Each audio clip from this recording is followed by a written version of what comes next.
সকলকে নতুন বছরের অনেক অনেক শুভেচ্ছা ও ভালোবাসা জানিয়ে শুরু করছি আজকের ভিডিও। নতুন বছর তোমাদের সকলেরই খুব আনন্দে কাটুক, ভালো কাটুক এই কামনাই করি। তো প্রতিদিনের মতো আজও বেশ কিছু সাংসারিক টিপস নিয়ে হাজির হয়ে গেলাম। আশা করি টিপসগুলো তোমাদের ভালো লাগবে, তার সাথে আগের বছরের মতো এই নতুন বছরেও তোমরা আমার সব সময় সাথে থাকবে। তো নমস্কার বন্ধুরা, মৌস প্যাশনে তোমাদের সকলকে স্বাগত জানাই। আশা করি তোমরা সকলেই ভালো আছো। তো চলো আজকের ভিডিও স্টার্ট করা যাক। বন্ধুরা, বিছানায় চাদর পাতা নিয়ে কিন্তু আমাদের প্রায় প্রত্যেক দিনই একটা ঝামেলায় পড়তে হয়, বিশেষ করে বাড়িতে যদি ছোট বাচ্চা থাকে। কারণ দেখবে বিছানার চাদরটা যতই আমরা টান করে পেতে রাখি না কেন, বাচ্চারা বিছানায় উঠে খেলাধুলো করছে, লাফালাফি করছে, কিছুক্ষণ পরেই দেখা যায় যে চাদর হয়তো কোণা থেকে বেশ কিছুটা ঝুলে গেল, বা হয়তো পুরো চাদরটাই দলা পাকিয়ে রয়েছে একটা দিকে।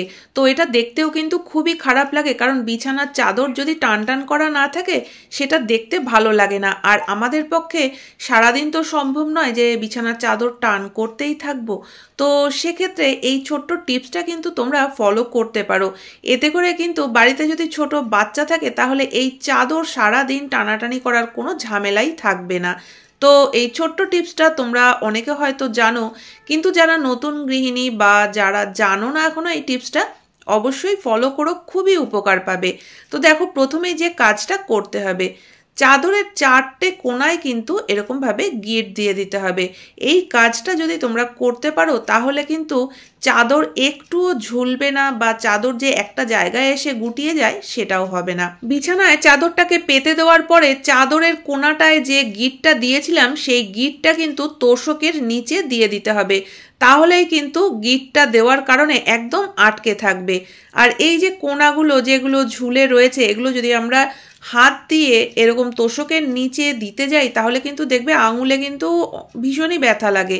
তো সেক্ষেত্রে চাদরটাকে এরকমভাবে একদম গুজে দেওয়ার জন্য তোমরা কিন্তু হাতা, খুন্তি বা কাঠের এই যে হাতাগুলো থাকে এগুলো ব্যবহার করতে পারো। একটু চাপ দিলেই কিন্তু খুব সুন্দরভাবে ভিতরে চলে যাবে, হাতেও ব্যথা লাগবে না। আর দেখতেই পাচ্ছ যে চাদরটা কত সুন্দরভাবে টান করে পাতা হয়েছে। এবার যদি বাচ্চারা এর উপরে খেলাধুলো করে বা লাফালাফিও করে, তাতেও কিন্তু চাদর একটুও নষ্ট হবে না। ছোট্ট টিপসটা আশা করি কাজে লাগবে তোমাদের। তো পরবর্তী টিপসে চলে যাচ্ছি। আর এই টিপসটা ধূপকাঠি সংক্রান্ত।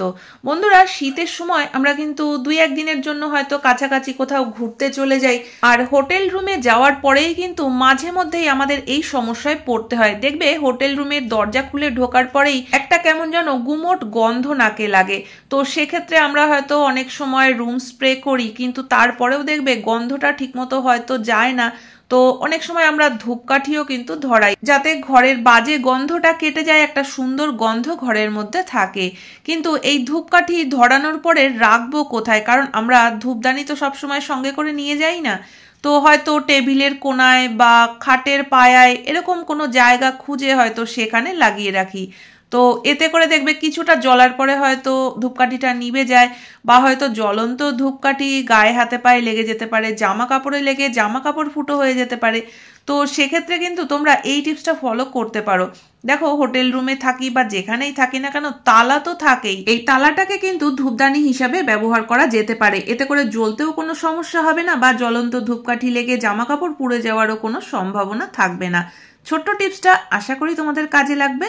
তো পরবর্তী টিপসে চলে যাচ্ছি। প্রতিদিনই কম বেশি দুধ কিন্তু আমাদের সবার বাড়িতেই আসে। বিশেষ করে বাড়িতে বাচ্চা বা বয়স্ক মানুষ থাকলে দুধ তো নিতেই হয়। আর এখন শীতের সময় সকলের বাড়িতেই পিঠে পায়েস তো হবেই। তো সেই সময় যদি বেশি পরিমাণে দুধ জাল দিতে হয়, তার আগে দুধটা তো ছেঁকে নেওয়ার প্রয়োজন। আর এই কাজটা করতে গেলেই কিন্তু হয়ে যায় সমস্যা।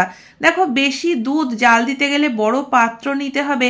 আর দুধটা ছাকার জন্য এই ছাঁকনিটায় দেখো, যদি আমরা ছাঁকতে চাই তাহলে এক হাত দিয়ে ধরে রাখতে হচ্ছে, আর না হলে কারো হেল্প নিতে হবে। তো এরকম সময় কিন্তু দুধ ছাঁকতে খুবই সমস্যা হয়ে যায়। তো সেক্ষেত্রে তোমরা এই কাজটা করতে পারো।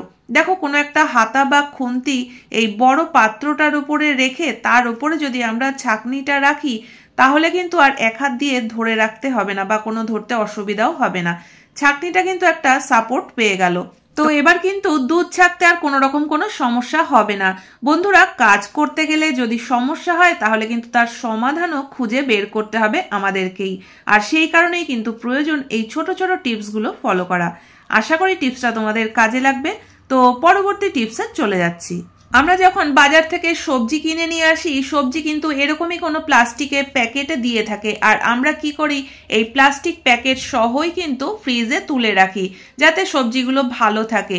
কিন্তু বন্ধুরা, এই প্লাস্টিকের প্যাকেটে করে সবজি ফ্রিজে রাখার ফলে কি হয় দেখবে যে 2-1 দিন পরে প্লাস্টিকটা যখন খুলবে দেখবে এর মধ্যে কিন্তু সবজিগুলো একদম ভেজা ভেজা হয়ে গেছে। আর এইভাবেই কিছুদিন থাকতে থাকতে দেখা যায় যে সবজিগুলো হয়তো নষ্টও হয়ে যায়। তো এত দামের সবজিগুলো যাতে অনেকদিন পর্যন্ত আমরা রেখে খেতে পারি, নষ্ট না হয়, তার জন্য কিন্তু কয়েকটা টিপস তোমরা ফলো করতে পারো। তো দেখো, যদি এই প্লাস্টিকের প্যাকেটের মধ্যে করেই রাখতে হয় তাহলে কিন্তু এই কাজটা করতে হবে। এখানে একটা ছুরি নিয়ে নিয়েছি আর এই প্যাকেটের গায়ে বেশ কয়েকটা ফুটো করে দিচ্ছি। এটা করে নিলে কিন্তু প্যাকেটের ভেতরে অতটা ভেজা ভেজা ভাব হবে না। এছাড়াও কিন্তু তোমরা প্লাস্টিকের প্যাকেটের বদলে কাগজের প্যাকেট ব্যবহার করতে পারো, তাতে করেও কিন্তু সবজি অনেকদিন পর্যন্ত ভালো থাকবে। এছাড়াও আরো একটা টিপস তোমাদের সঙ্গে শেয়ার করছি। সবজি যদি অনেকদিন পর্যন্ত ভালো রাখতে হয় তাহলে কিন্তু তোমরা সবজির যে বক্সটা রয়েছে তার মধ্যে ছোট্ট একটা পাত্রে করে বেশ কিছুটা নুন রেখে দিতে পারো। তো এইভাবেও যদি রেখে দেওয়া যায় তাহলেও কিন্তু দেখবে যে সবজি অনেকদিন পর্যন্ত ভালো থাকবে, সহজে নষ্ট হবে না। তো যে টিপসটা তোমাদের সহজ বলে মনে হয়, যেটা তোমাদের করতে ইচ্ছে করবে, সেই টিপসটাই ফলো করতে পারো। যে কোনো পদ্ধতিতেই রাখবে, দেখবে যে সবজি কিন্তু অনেকদিন পর্যন্তই ভালো থাকবে। তো চলে যাচ্ছি পরবর্তী টিপস। বন্ধুরা, শীত তো বেশ জাঁকিয়েই পড়েছে, আর এই শীতের একটা সমস্যা ও তার সমাধান আজকে তোমাদের সঙ্গে শেয়ার করছি। দেখো, শীতের সময় কিন্তু মেঝেতে কখনোই খালি পায়ে হাঁটা যায় না, তো সেই জন্য চপ্পল তো পরতেই হয়। কিন্তু চপ্পল পরার পরেও দেখবে পায়ে কিন্তু বেশ ঠান্ডা লাগে, তো সেই কারণে মোজাও পরতে হয়। কিন্তু মোজা পরার পর যে সমস্যা হয় দেখবে, মোজা যদি আঙুল কাটা না হয় তাহলে কিন্তু চপ্পলটা পায়ে দেওয়া যায় না বা হাঁটতে অসুবিধা হয়, বা টয়লেটে যাওয়ার সময় কিন্তু বারবার করে মোজাটা খুলতে হয়, আবার পরতে হয়। তো এটা কিন্তু একটা খুবই ঝামেলার বিষয়। এছাড়াও ছোট বাচ্চাদের দেখবে যে মোজা যদি পরিয়ে রাখাও হয়, একটু পরেই কিন্তু পায়ের থেকে মোজা খুলে ফেলে দেয় বা হয়তো চপ্পলটাকে খুলে ফেলে দিল। তো একটা দারুণ পদ্ধতি আজকে তোমাদের সঙ্গে শেয়ার করছি। বাচ্চা থেকে বড় সকলেরই কিন্তু ভীষণ উপকার হবে এই শীতে। তো দেখো, এখানে আমি একটা পুরনো মোজা নিয়ে নিয়েছি। তো যে মোজাগুলো একটু বড়, দেখবে পুরনো হয়ে গেলে কিন্তু মোজাগুলো টানলে এরকম অনেকটাই বড় হয়ে যায়। তো এরকমই একটা মোজা নিয়ে নিতে হবে। তো এবার দেখো, আমি যে কাজটা করছি একটু ভালোভাবে ফলো করো যে কি করতে হবে। দেখো, মোজার মাথার দিকের অংশটাকে টেনে আমি একদম চপ্পলের পেছন অবধি নিয়ে এসেছি। মোজার পেছনের দিকের যে খোলা অংশটা সেটাকে কিন্তু উল্টো করে ফোল্ড করে নিতে হবে, আর এইভাবে চপ্পলের নিচ থেকে নিয়ে আসতে হবে। তো জিনিসটা কিন্তু দেখো এত সুন্দর তৈরি হয়েছে। তো আর সামনের দিকে বেশ সুন্দর একটা ডিজাইনও হয়ে যাবে। তো এইভাবে যদি আমরা চপ্পলটাকে তৈরি করে নিতে পারি তাহলে কিন্তু পায়ে ঠান্ডাও লাগবে না, মোজা চপ্পল একসঙ্গেই পরা হয়ে যাবে, আঙুল কাটা হোক বা না হোক।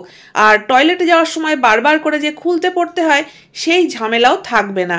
তো দেখো, আমি এখানে একটা চপ্পল তো তৈরি করে নিয়েছি, এরকম ভাবে আর একটাও তৈরি করে নিচ্ছি, তারপরে তোমাদের পায়ে দিয়েও দেখাবো বা হেঁটেও দেখাবো। এইভাবে তৈরি করে নিলে কিন্তু পায়ে দিয়েও আরাম পাবে আর কোনো রকম কোনো ঝামেলাও থাকবে না, হাঁটতেও কিন্তু কোনো রকম কোনো অসুবিধা হয় না। বাড়িতে অবশ্যই ট্রাই করে দেখো বন্ধুরা, আশা করি শীতে এই টিপসটা তোমাদের কাজে লাগবে। ভালো লাগলে অবশ্যই একটা লাইক কমেন্ট করো, আর আজকের কোন টিপসটা তোমাদের সব থেকে বেশি ভালো লেগেছে অবশ্যই কমেন্ট করে জানিও। ভালো লাগলে চ্যানেলটিকে সাবস্ক্রাইব করে পাশে থাকা বেল আইকনটা অবশ্যই প্রেস করে দিও, যাতে নতুন ভিডিও আপলোড করলে নোটিফিকেশন সবার আগে তোমাদের কাছে পৌঁছে যায়। তাহলে আজকের মতো ভিডিও এখানেই শেষ করছি, দেখা হচ্ছে আবার নতুন ভিডিওতে। পুরো ভিডিও দেখার জন্য সকলকে অসংখ্য ধন্যবাদ।